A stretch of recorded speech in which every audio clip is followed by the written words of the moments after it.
आज चाहिँ हामी एउटा मिठो राइम्स गाउने हुन्छ? ओके ल। ख्याउ ख्याउ माझी दाइ सानो ढुङ्गा ख्याउ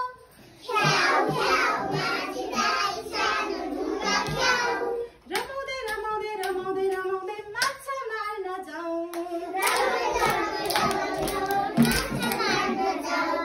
माछा मारी पोको पारी घरतिर ल्याऊ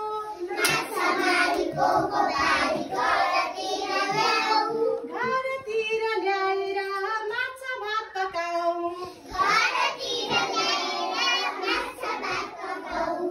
माछा भात पकाएर तातो तातो खाऊ